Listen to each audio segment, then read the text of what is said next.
നവംബറിൽ തന്നെ അർജന്റീന ടീമിനെ കൊണ്ടുവരാൻ പരിശ്രമം തുടരുന്നുണ്ടെന്ന് മന്ത്രി വി അബ്ദുറഹ്മാൻ. സ്റ്റേഡിയത്തിന് ഫിഫയുടെ അംഗീകാരം ലഭിക്കാത്തതാണ് ടീം കേരളത്തിൽ വരുന്നതിന് തടസ്സം. സ്റ്റേഡിയത്തിന്റെ നിർമ്മാണം വേഗത്തിൽ പൂർത്തീകരിക്കാനാകുമെന്നാണ് പ്രതീക്ഷിച്ചിരുന്നത്. സ്റ്റേഡിയം നവീകരണത്തിന് സ്പോൺസറും സർക്കാരും തമ്മിൽ കരാറുണ്ടോ എന്ന ചോദ്യത്തിന് മന്ത്രി കൃത്യമായ മറുപടി പറഞ്ഞില്ല. നമ്മൾ ശ്രമിക്കുന്നത് നവംബറിൽ നടത്താനാണ് നമ്മൾ ആത്മാർത്ഥമായി ശ്രമിക്കുന്നത്. പൂർണ്ണമായി അടഞ്ഞിട്ടില്ല. ഇല്ല.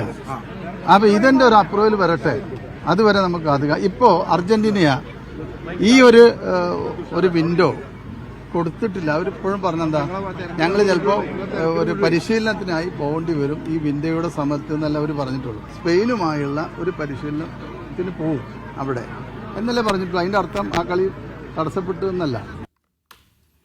ജംഷീർ കൊടഞ്ഞി വിവരങ്ങൾ നൽകാനായി ചേരുന്നുണ്ട്. ജംഷീർ, ഇതിന്റെയൊക്കെ തുടക്കം കായിക മന്ത്രിയുടെ ഒരു വാക്കിൽ നിന്നായിരുന്നു. ഇന്നത്തെ സംഭവവികാസങ്ങളൊക്കെ നമ്മൾ കണ്ടതാണ്. കൃത്യമായൊരു മറുപടി അദ്ദേഹത്തിന്റെ ഭാഗത്തു നിന്നുണ്ടാകുന്നുണ്ടോ?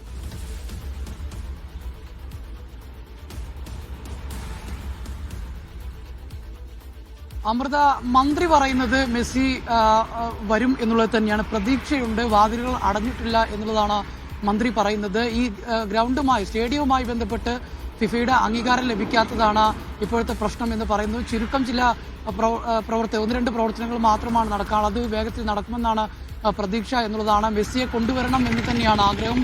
മെസ്സി വരും എന്നുള്ളത് തന്നെയാണ് പ്രതീക്ഷ എന്ന് പറയുന്നു. സ്പോൺസർമാർ ഇതിനകത്ത് പറയുന്നതിന്റെ വിരുദ്ധമായ രീതിയിലാണ് ഇപ്പോൾ മന്ത്രിയുടെ ഭാഗത്തു നിന്നുള്ളൊരു പ്രതികരണം വരുന്നത് എന്നുള്ളത് നമുക്ക് ഈ അവസരത്തിൽ പറയേണ്ടിയിരിക്കുന്നു. മാത്രമല്ല, ഇതുമായി ബന്ധപ്പെട്ടുള്ള ചോദ്യങ്ങൾക്കൊക്കെ തന്നെ പലപ്പോഴും മന്ത്രിയുടെ ഭാഗത്തു നിന്ന് വളരെ രൂക്ഷമായ അല്ലെങ്കിൽ ദേഷ്യപ്പെട്ടുകൊണ്ടുള്ള മറുപടിയാണ് പലപ്പോഴും ലഭിക്കുന്നത് എന്നുള്ളതാണ്. അതോടൊപ്പം മറ്റൊരു പ്രധാനപ്പെട്ട കാര്യം, ഈ സ്റ്റേഡിയം നവീകരണം ഇപ്പോൾ നടന്നുകൊണ്ടിരിക്കുകയാണ്. സ്റ്റേഡിയം നവീകരണവുമായി ബന്ധപ്പെട്ട് ഏതെങ്കിലും തരത്തിലുള്ള കരാർ സർക്കാർ ഈ സ്പോൺസർമാർക്ക് നൽകിയിട്ടുണ്ടോ എന്ന കാര്യത്തിന് ഒരു കൃത്യമായ മറുപടി മന്ത്രിയുടെ ഭാഗത്തു നിന്ന് ഉണ്ടായില്ല എന്നുള്ളതാണ്. 50 കോടിയുടെ കരാറാണ് നടത്തുന്നത്. അത്രയും വലിയ ഒരു തുകയ്ക്ക് ഇപ്പോൾ അവർ പ്രവർത്തനങ്ങൾ നടത്തിക്കൊണ്ടിരിക്കുകയല്ലേ, അത് കഴിയട്ടെ, അതിനുശേഷം പറയാം എന്നൊക്കെയുള്ള ഒരു കാര്യമാണ് മന്ത്രിയുടെ ഭാഗത്തു നിന്ന് ഉണ്ടായിരിക്കുന്നത്.